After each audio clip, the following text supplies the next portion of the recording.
Welcome to the Human Capital Innovations Podcast, your go-to source for personal, professional, and organizational growth and development. We hope you tune in often for all things people management, organizational development and change, organizational leadership, and social impact related. Maximize your personal and organizational potential with Human Capital Innovations Podcast.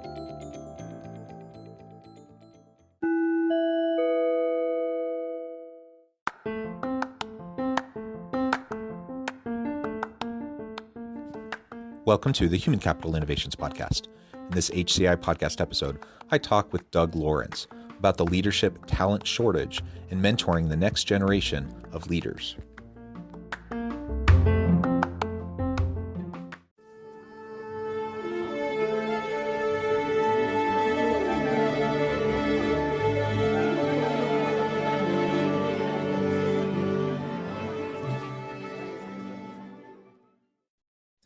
Doug Lawrence, welcome to the Human Capital Innovations Podcast. Thank you so much for having me. Yeah, it's a pleasure to be with you today.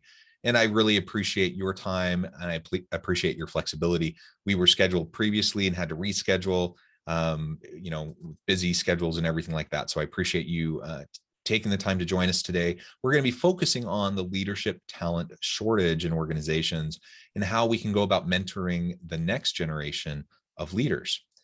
As we get started, I wanted to share Doug's bio with everybody. Doug Lawrence is the founder of Talent C and co-founder of the International Mentoring Community. Doug has achieved the highest level of mentoring certification, the Certificate of Competence Journey Mentor, offered by the IMC. He alone holds this certification. Serving as a staff sergeant in the Royal Canadian Mounted Police for 25 years, Doug retired in 1999. He then volunteered as a mentor with the Sir Richard Branson Entrepreneurship Program in the Caribbean and the American Corporate Partners in the United States, working with military personnel transitioning from military life to civilian life. His experience in law enforcement, coupled with working with people suffering from PTSD, has afforded him a unique view of mentoring and mental health. Doug has worked with researchers and has determined that there is a role for his effective mentoring processes to help people on their mental health healing journey. Doug began his effective mentoring practice in 2009.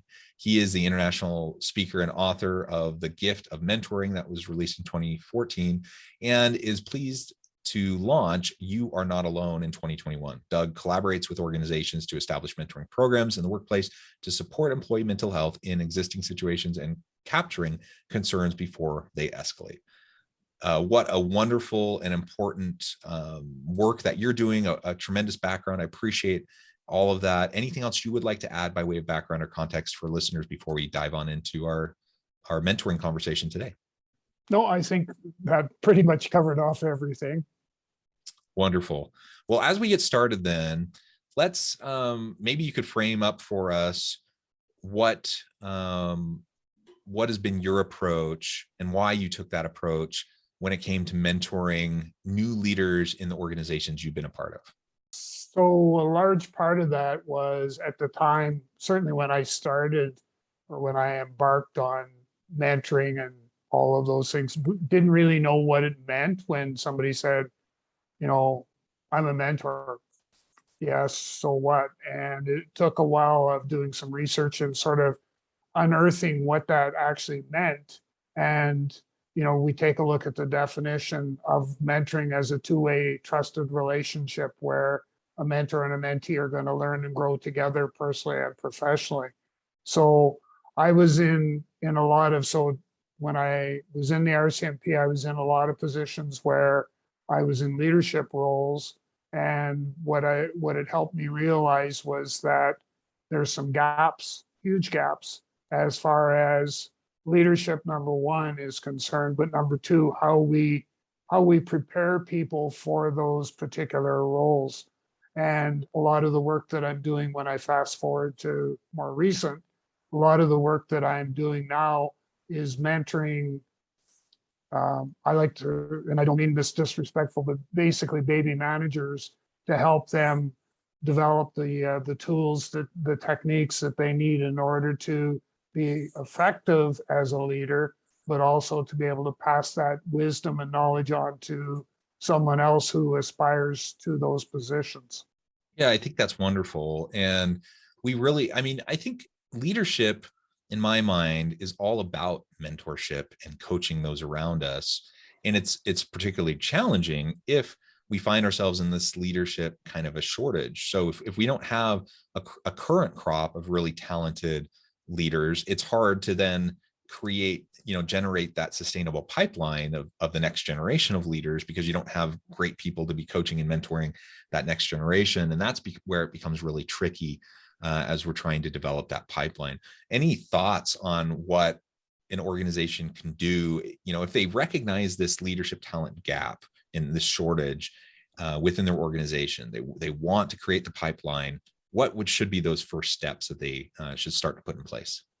Well, what they really need to do, from my perspective, and this is what I've seen in a lot of situations, is they need to, as part of their succession planning process, they need to have a succession development strategy.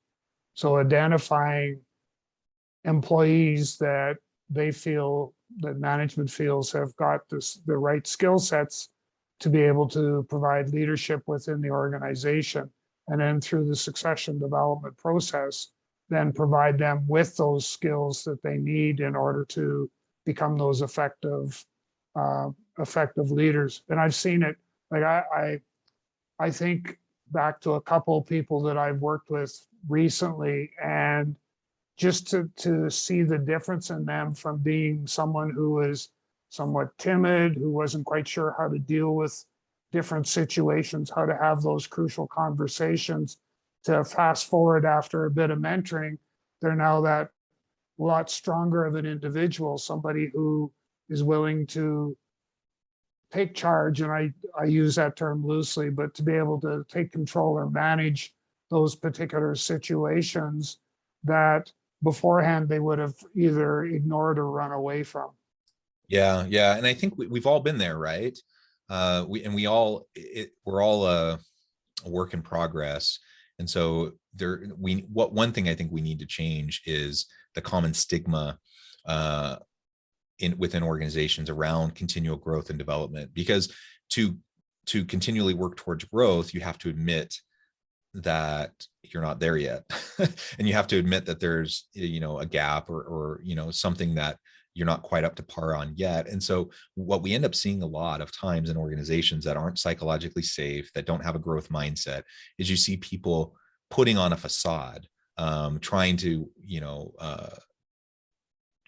pretend like they know what they're doing, and they don't. And so then you have a whole bunch of people wandering around trying to get things done that actually don't know what they're doing. And instead of asking for help, instead of seeking out the mentoring, the coaching, the type of feedback that would help them improve, they just kind of reinforce and ingrain negative behaviors and unhealthy behaviors and things that ultimately are going to undermine their long-term success as a leader, rather than acknowledging the areas of weakness and then having a plan in place to start developing those things. And so the more that organizations can focus on succession planning, the more that they can start to implement to really have this dynamic, psychologically safe culture, growth culture within their organization, that then creates the context around which the mentoring can happen. When that's not there, a lot of times people don't feel safe to even ask for help, because they're worried about, is that going to, how is that going to be viewed and perceived by others up the hierarchy? Are they going to have opportunities for advancement if someone sees them as lacking in a particular area, for example? Yeah, well, and two things. Number one, the scenario we're describing, it's kind of like a herd of sheep without the shepherd. And, they wander aimlessly across the prairie, and there's no one there to provide that leadership and guidance to that herd. So there's that part of it. And the other part is, I think, another stigmatism that we struggle with in that whole leadership space, and even in the organizational spaces, there is a fear of failure. And I always like to use the analogy of fail is first attempt in learning.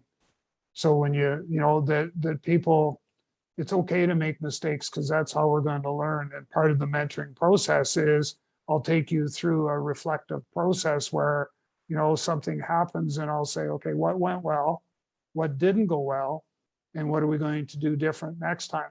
and get them to, every time something comes up and it doesn't maybe go the way you want, is to use that reflective process to be able to go, okay, there's an opportunity for me to learn from this mistake or to learn from this situation. I need to take advantage of that and to be able to move forward. And as a leader, I need to be able to identify or point out to those that I'm working with or that I'm providing leadership with, to be able to point out, here's an opportunity for us to learn and grow from this.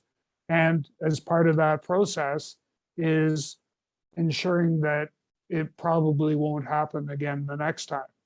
Yeah, and that brings up really, I guess, the next point. I mean, I like to take a developmental perspective first and foremost. And so recognizing that quote unquote failure isn't actually failure as long as we've learned from it and move forward, right? And that's what you were just saying. And I think most people honestly are trying their best and they're wanting to move forward, put their best foot forward. They want to grow into their career. They want to develop themselves. They want to be successful, right? They want their teams and their organization to be successful. But that isn't always the case. And sometimes people, for a variety of reasons, are perpetually poor performers. How do you go about dealing with individuals and coaching and mentoring individuals who are perpetually poor performers? That's hard to say fast, by the way. I know. Even to the point where they might be being considered for termination. I'm glad you brought that up, because I have done, and I've probably lost count, but I get brought into organizations where an employee is sort of on the ropes and they're looking at terminating that employee. What I offer up to the organization is, give me that employee for 5 hours, so 5 1-hour sessions. Let me work with them and mentor them. And if I can't turn them around and if I can't create a change in behavior for the good, then you have a decision to make. And with one exception, I've been able to do that each and every time. And it's simply getting inside that person's head and understanding what they're thinking, and maybe giving them some tips. I had one individual that had a really bad attitude, especially from lunchtime onwards in the workplace, and was constantly being chastised for being sarcastic, being caustic with clients that they're providing service to, and all of those things. And what I found out was that the employee didn't take any time at noon hour, for example, grab your lunch and get out of the building and go someplace else. They didn't do that. They didn't allow themselves the opportunity to purge all that negative energy that they had accumulated over the course of the morning. And as soon as they started to take that break and go away, all of a sudden, they're no longer this caustic individual. And we went even a step further, was to get that employee to see themselves, because they were doing IT support, get themselves to get them to see themselves as a teacher.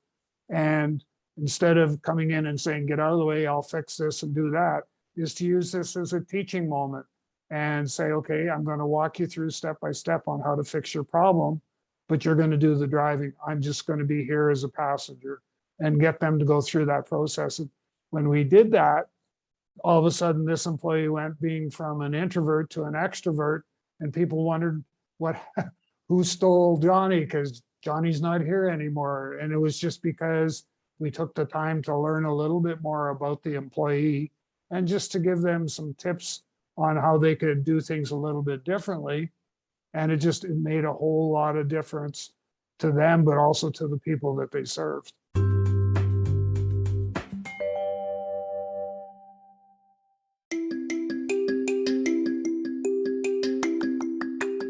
I'm excited to announce the publication of my new book from HCI Press, Bluer Than Indigo Leadership: The Journey of Becoming a Truly Remarkable Leader. Early in my adult life, I learned about an Asian proverb that translates as bluer than indigo. If you think about the color indigo, it is a brilliant, deep, and vibrant blue, what some would call the bluest of blues. To have something that is bluer than indigo is rare and truly remarkable. Contrary to popular myth, there is no one-size-fits-all or cookie-cutter approach to effective leadership. There's no silver bullet, no secret sauce, no go-to model that will solve all of our problems. The truth is, great leaders have all had their unique strengths and flaws, and have all had to discover and then pave their own distinctive path in their life's journey to fulfill their leadership potential. Bluer than indigo leadership will help you discover your own path and explore those ordinary, everyday actions that will help you respond to an uncertain future and produce extraordinary results for individuals, teams, and organizations.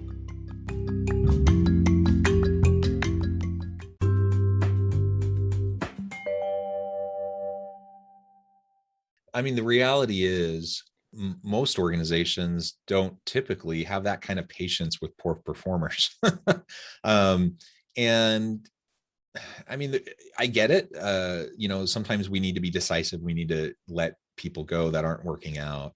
But on the other hand, especially in a tight labor market where it's hard to attract and retain great people, we can't afford turnover. It's very costly to organizations. And a lot of times we focus on the voluntary turnover. We focus on people who choose to leave the organization, and we try to figure out how can we get them to not choose to leave.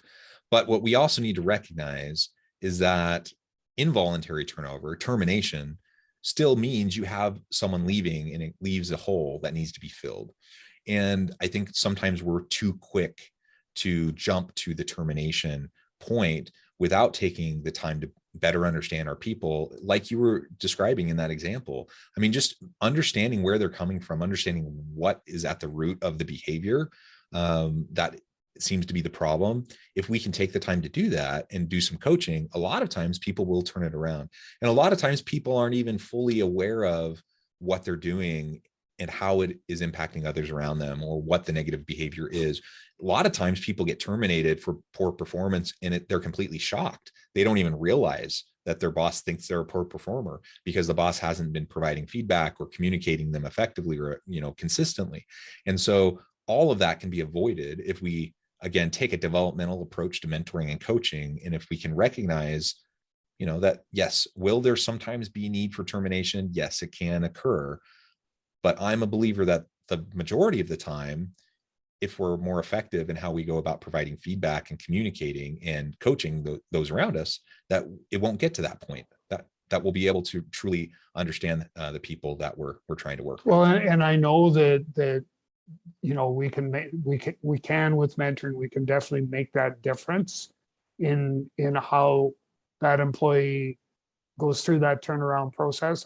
I just as we've been talking here, I've been having all these different pictures pass through my mind, and I was just thinking of one individual that they were having difficulties. They ended up, I was able to determine within probably 2 sessions, the individual had a learning disability.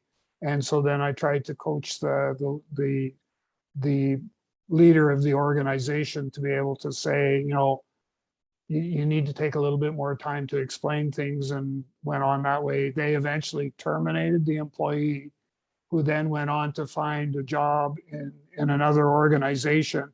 And guess what? They're now a rock star, and they're one of their best performers in the organization. And all it took was a little patience, a little bit of time, a little bit of commitment to our employee to be able to say, okay, you've got a learning disability. I'm willing to take extra time to work with you, so that you understand what my expectations are. And it made, like, they lost out. They lost a rock star of an employee, which, would have served them well. Again, I think that's such a common story that organizations are dealing with. We're too quick to cut people loose. Part of what came to mind as you were telling that, sharing that example, is, are people aligned correctly? For example, within our organization, are they in the right role, doing the right types of things?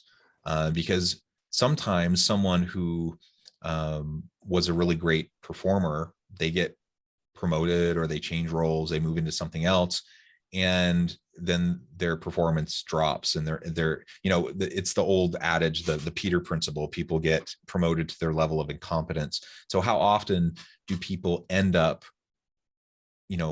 working themselves out of a job because their performance goes down, because they end up in a position that's not actually well suited to them? It's not well aligned with them.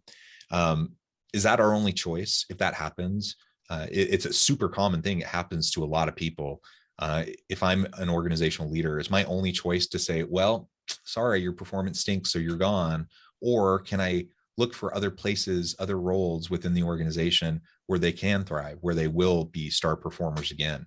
And I think particularly if they were once a star performer and now they're not, I think the onus is on the organization to try to ask themselves why. What has changed? Has there been a leadership change that's negatively impacted them? Has there been a major life change that has impacted their performance? Has their role changed and that's negatively impacted their performance? Some of those things you can deal with, you can address, and ultimately it can allow you to retain someone who otherwise would be a good talent, have a good skill set that will help the organization. And I think that you've already kind of hit the nail on the head. A lot of times, probably more often than not, we're so quick to lock, load, and pull the trigger and terminate, and not give people the chance. So, and I know this is sort of self-serving or sounding self-serving, but bring in that coach or bring in that mentor to spend some time to show to the employee that, we're not that, okay, you haven't crossed the T's and dotted the I's in the last 3 documents. There's the door, we'll help you get your stuff and head you out of the building and stuff like that.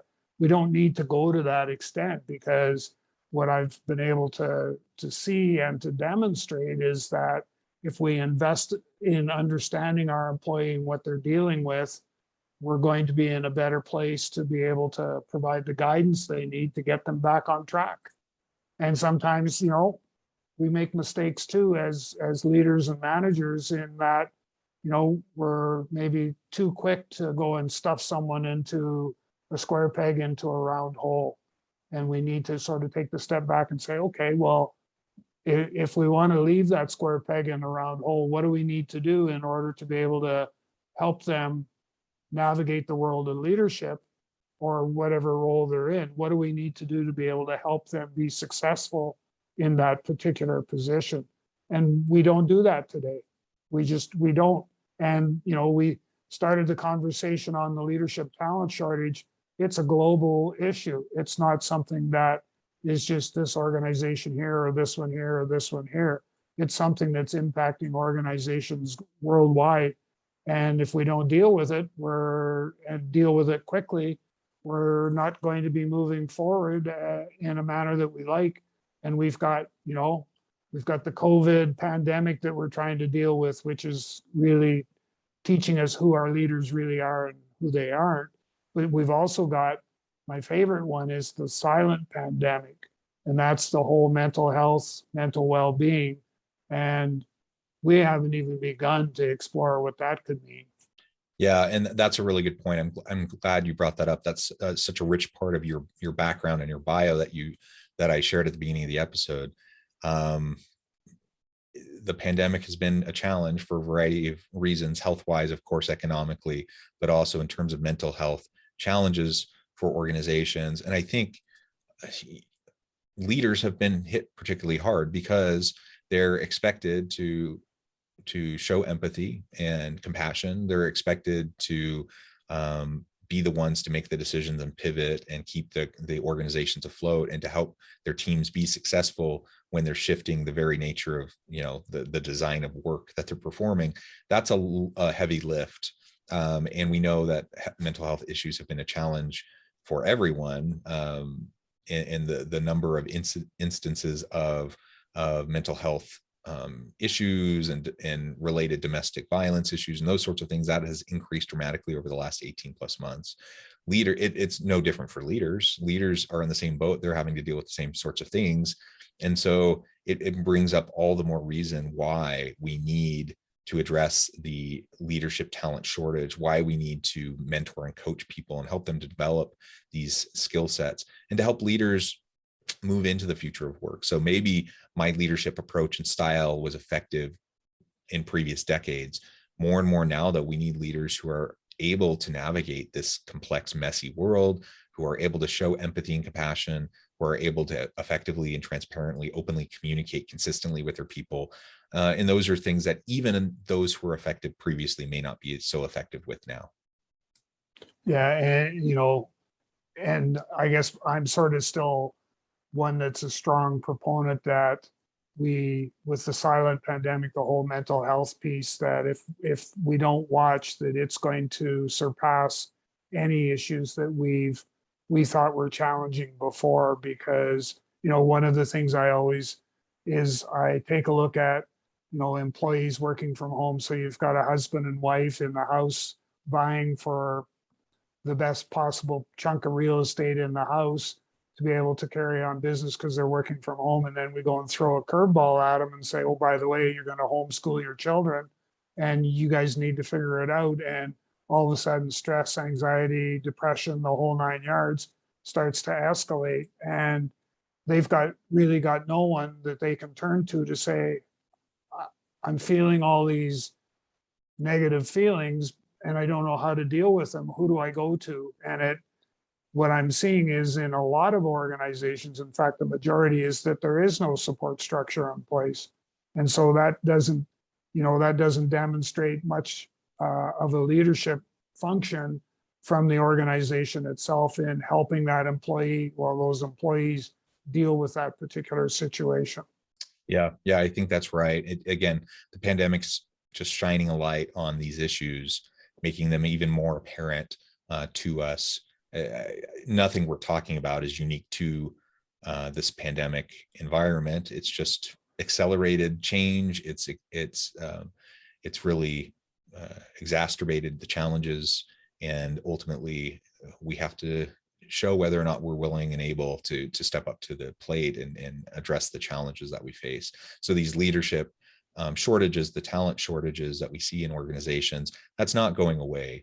I think it's only going to continue to grow unless we can be very thoughtful and proactive about creating that leadership pipeline, that's the succession planning, and that we're able to mentor and coach the next generation of leaders within our organization. Well, Doug, it has been a real pleasure talking with you. The time has flown by, and I note that we're getting close to the end of our time together today. Before we close, I wanted to give you a chance to share with listeners how they can get connected with you, find out more about your work, your team, and then give us a final word on the topic for today. I certainly can. So if people want to get a hold of me, they can find me on LinkedIn. My profile's there for Doug Lawrence, and please, take a look at it. If you want to reach out to me beyond that, obviously you can send me a message through LinkedIn, but feel free to reach out to me direct by email at doug.lawrence@talentc, so the word talent with the letter C on the end, .ca, and I'll get back to you as quickly as I can. And I always welcome the opportunity to get into a conversation about leadership, mentoring, and coaching. All of those things are near and dear to my heart. And so I would welcome any contact whatsoever from your listeners in that regard. Wonderful. Thank you, Doug. I appreciate your time, your wisdom, all of the experiences and stories and examples you've shared. I encourage listeners to reach out, get connected, find out more about what Doug can do for you. And as always, I hope everyone can stay healthy and safe, that you can find meaning and purpose at work each and every day. And I hope you all have a great week.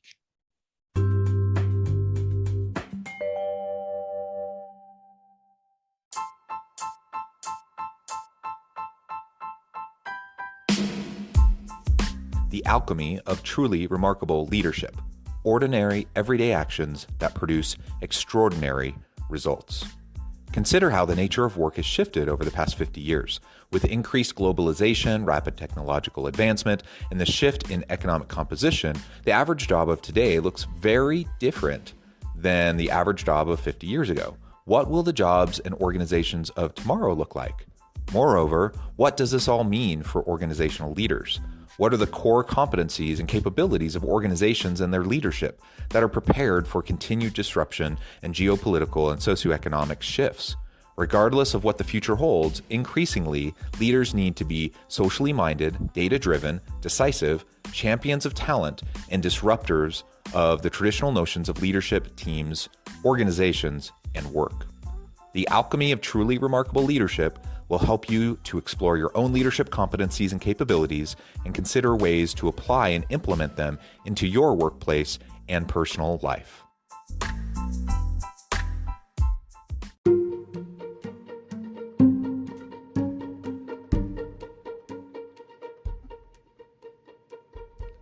Check out Human Capital Innovations magazine, Human Capital Leadership. Human Capital Leadership is a free, interactive e-magazine with the mission to help individuals, leaders, and organizations find innovative approaches to maximize their human capital potential. We publish issues quarterly in August, November, February, and May. Take a look at the latest issue and let us know what you think.